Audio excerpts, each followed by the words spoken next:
High hello everyone welcome back to my channel. मी Ashwini Ashu's lifestyle चॅनलमध्ये तुम्हा सगळ्यांचं मनापासून स्वागत करते. आजच्या स्वयंपाकामध्ये ना मी एकदम मस्त असा पदार्थ बनवायला घेतलेला आहे, जो मला आहे ना खरंच मनापासून खूप आवडतो, पण घरामध्ये कधीतरीच बनला जातो.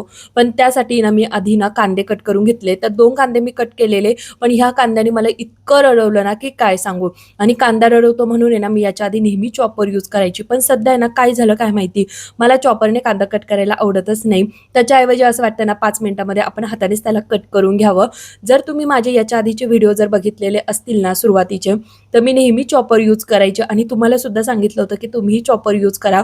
चॉपरमध्ये कांदा कट करणं ना एकदम सोपं आहे, रडवत पण नाही आपल्याला कांदा आणि इतका बारीक कांदा कट होऊन जातो. मी आतापर्यंत आहे ना 5 चॉपर यूज केलेले आहे. जे काही दोरीने ओढतो ना आपण ते चॉपर मी 3 वापरले आणि तिन्हींच्या आहे ना ज्या काही दोरी असतात ना त्याच खराब होऊन जायच्या. त्यानंतर मग जे काही प्रेसवालं मी सध्या वापरते, तुम्ही माझ्या व्हिडिओमध्ये मागच्या बघितलेलं असेल, तर ते चॉपर मी सध्या यूज करते. त्यातलं जे काही पहिलं होतं ना ते पण खराब झालं.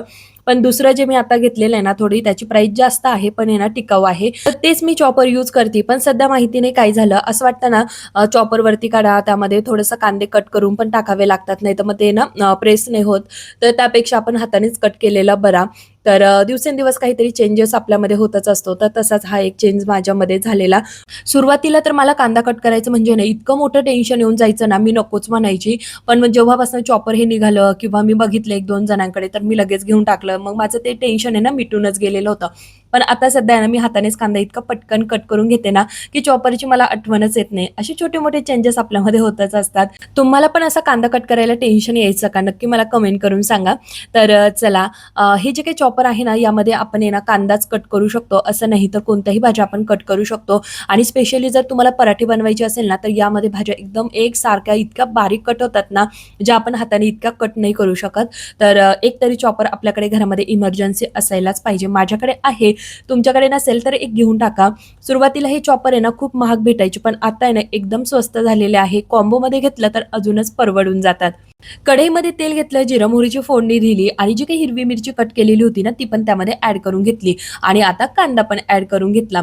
तर आता हे मस्त फ्राय होईपर्यंत आहे ना, दुसऱ्या बाजूला मी डाळीचं पीठ घेतलं. आता ते मी भिजवून घेते आणि तुम्हाला थोडासा तरी अंदाज आलेलाच असेल मी काय बनवणार आहे. तर मी मस्त असं गावरान पिठलं बनवणार आहे. पिठलं, त्याबरोबर गरमागरम बाजरीची भाकरी, कांदा, एकच नंबर कॉम्बिनेशन. तुम्हाला हे आवडतं का? नक्की मला कमेंट करून सांगा. आणि तुमच्या घरामध्ये कधी-कधी बनवलं जातं. आमच्या घरामध्ये तर कधीतरीच बनलं जातं.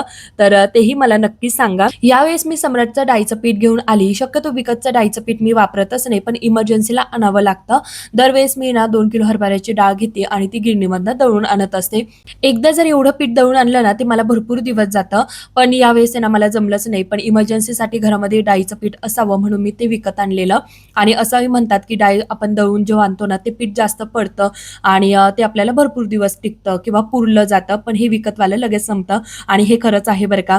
आता माझा अर्धा किलो डाळीचं पीठ आहे ना, खरंच संपून पण गेलं. फक्त अर्धा किलो बाकी आहे. डाळीच्या पिठाचा डबा व्यवस्थित पुसून घेतला, त्याला त्याच्या जागेवर ठेवून दिलं आणि आता हे जे काही डाळीचं पीठ आहे ना, ते व्यवस्थित भिजवून घेते. हा जग जेव्हापासून मी घेतलाय ना, तेव्हापासून मी त्याचा वापर पुरेपूर करून घेतलेला आहे. म्हणजे फुल पैसे वसूल आहे. पण एकच आहे, जेव्हा त्याला झाकण लावलं जातं ना, एकदम थोडं-थोडं पाणी त्यामधनं पडतं. तर मी ना जेव्हा घाई असते ना, तर तेव्हा मी झाकण बाजूला ठेवते आणि मग मी त्याचा वापर करते, जेणेकरून पाणी ना पटकन पडलं जातं. आता डाळीचं पीठ मी इथे भिजवून घेतलं आणि हा जग मी नेहमी सांगते तुम्हाला DMartवरनं घेतलेला आहे, जो ऑनलाईन सुद्धा आता भेटतो. Flipkartला, Mishoला पण भेटतोय. जर तुम्हाला घ्यायचा असेल तर डिस्क्रिप्शन बॉक्समध्ये त्याची लिंक शेअर करते. नक्की एकदा चेकआउट करा. जर तुमच्याकडनं काचेच्या वस्तू लवकर फुटत असतील आणि तुम्ही काचेच्या वस्तू वापरायला जर घाबरत असाल ना, तर तुम्ही प्लास्टिकमध्ये सुद्धा घेऊ शकता. सेम असा प्लास्टिकमध्ये पण भेटतो आणि काचेमध्ये पण भेटतो. पण खरं सांगू का, एकदा जर आपण सुरुवात केली ना काचेच्या वस्तू वापरायला, तर काही वाटत नाही. हळू ती भीती पण निघून जाते आणि शेवटी आपण किचनमधल्या वस्तू किती काळजीपूर्वक वापरतो हे फक्त आपल्यालाच माहीत असतं. त्यामुळे इतकं काही नाही की काचेच्या वस्तू फुटतील वगैरे, तर तसं काही नाही. शेवटी आपल्या वापरण्यावर असतं सगळं. कांदा छान फ्राय झालेला होता, त्यामध्ये थोडीशी हळद ॲड केली आणि हे जे काही पीठ भिजवलेलं होतं ते ॲड करून घेतलं. आता यामध्ये मी अजून थोडंसं पाणी सुद्धा ॲड करणार आहे, जेणेकरून ते व्यवस्थित शिजलं जाईल.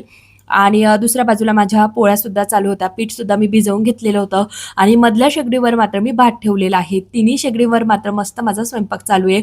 3 बर्नरची शेगडी जर आपल्या घरामध्ये असेल ना, तर स्वयंपाकाचं टेन्शनच नाही. किती घाई असू द्या, काही असू द्या, असा पटकन आहे ना चुटकीमध्ये स्वयंपाक होऊन जातो. आता चुटकीमध्ये होत नाही, जेवढा वेळ लागायचा तेवढा लागतोच. पण एवढंच आहे की स्वयंपाक आपला मात्र लवकर होतो आणि मी तुम्हाला नेहमी सांगते, जर तुम्हाला गॅस शेगडी घ्यायची असेल ना, तर नक्की 3 बर्नरवाली शेगडी घ्या. कोणत्याही कंपनीची घ्या. पण एवढंच आहे की 3 बर्नरवाली घ्या. 4 बर्नरवाली जर तुम्ही गॅस शेगडी घेतली ना, तर तिचा वापर आहे ना खरंच होतच नाही. मग 2 बर्नरवाली शेगडी बरी, असा काहीसा वापर होतो तिचा. बाकी तुमची इच्छा, तुम्हाला जी आवडेल ती तुम्ही घेऊ शकता. फक्त मी माझा अनुभव तुमच्यावर शेअर केला.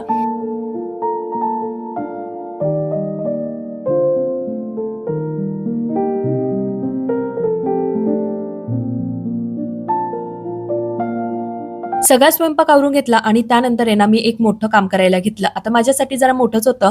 जेव्हा मी माझ्या बहिणीकडे गेलेली होती ना, तेव्हा तिने मला ना कुरडईचा चिक खाऊ घातलेला होता. हे मी तुमच्यावर शेअर केलं, जो मला खरंच खूप आवडतो.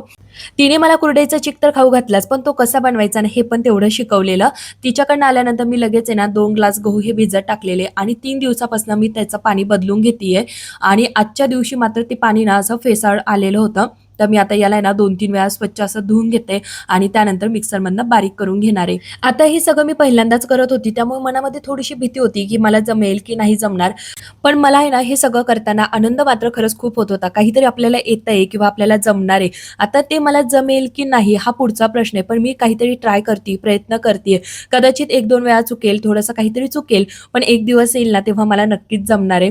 आणि प्रयत्न करत राहिले ना आणि मनापासून जर केलं ना तर नक्कीच जमतं. इतका तर मला विश्वास आहे. पण खरं सांगू, थोडीशी तरी भीती वाटत होती. भीती आणि आनंद ह्या दोन्ही गोष्टी माझ्यासोबत होत होत्या. पण म्हटलं चला आता हे जे काही गहू आहे ना ते व्यवस्थित धुवून घेऊया, कारण आज थोडंसं फेसाळ पाणी आलेलं होतं आणि मी तिला दुपारी फोन करून विचारलेलं होतं आता हे पुढचं काय करायचं, कसं करायचं. आणि तशा पद्धतीने मी आता हे सगळं करतेय. स्वच्छ पाणी निघेपर्यंत हे गहू मी आता धुवून घेते.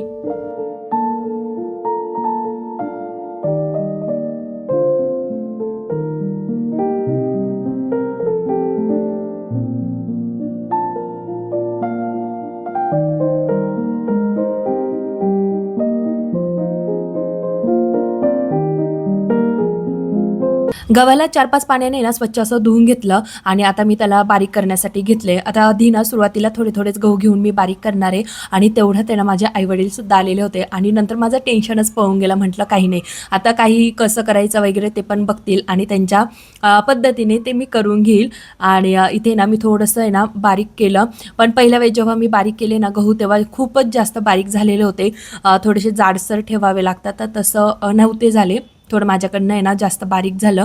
पण मी हे सगळं आहे ना आईला दाखवून घेत होते, हे कसं करू, इतकं बारीक करू का, अजून करू, हे सगळं मी तिला विचारूनच घेत होती. पण आहे ना मनामध्ये ना थोडंसं धाकधूक असते आणि पहिल्यांदा जेव्हा करतो ना तेव्हा आपल्याला अंदाज नसतो. निदान बघितलेलं जरी असलं ना, एखाद्याचं बघितलेलं आपण त्याने असं असं केलं तरी मग आपल्याला एक आयडिया येऊन जाते, अंदाज येऊन जातो. आणि तसं मी अजून बघितलेलं नव्हतं, त्यामुळे मला काही आयडियाच नव्हती. पण आईला दाखवून घेत होती आणि तसंच मी पण पहिल्या वेळेस माझ्याकडनं थोडे जास्तच बारीक झाले.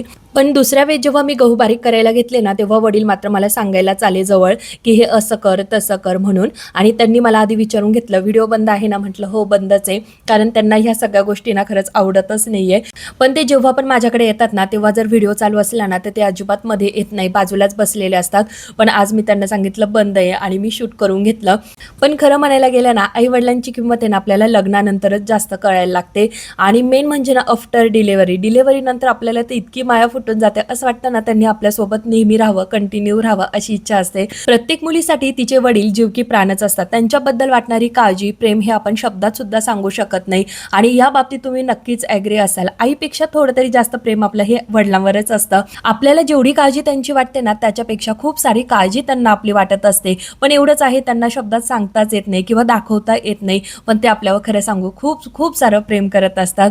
तर चला असो, आई वडिलांबद्दल कितीही बोललं ना ते कमीच असतं.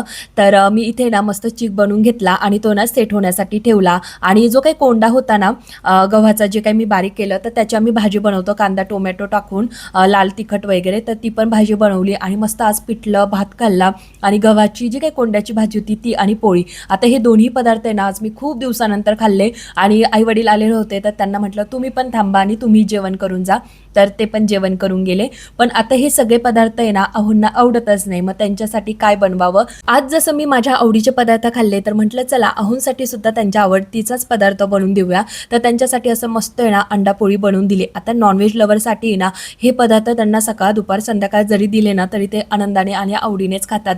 आणि त्यांना ना अशी कच्ची पक्कीच आहे ना अंडा पोळी आवडते. त्याच्यामध्ये कांदा टोमॅटो कट जर करून टाकला ना तर ते खातच नाही, त्यांना आवडत नाही. म्हणूनच त्यांना अशी साधी सिंपल कच्ची पक्की अंडा पोळी मी बनवून देत असते. आणि ही अंडा पोळी त्यांनीच मला शिकवलेली आहे, अशी अशी कर तशी कर. तर तीच मी त्यांना बनवून दिली. तर चला आता त्यांना जेवणासाठी ना मस्त असं ताट वाढून देते आणि इथेच माझा आजचा हा व्हिडिओ संपवते. तर कसा वाटला तुम्हाला माझा आजचा हा व्हिडिओ? आवडला तर नेहमीप्रमाणे लाईक शेअर सबस्क्राईब कमेंट्स करा. पुन्हा भेटूया अशाच इंटरेस्टिंग डेली रुटीन व्लॉग बरोबर. तोपर्यंत bye bye friends, take care.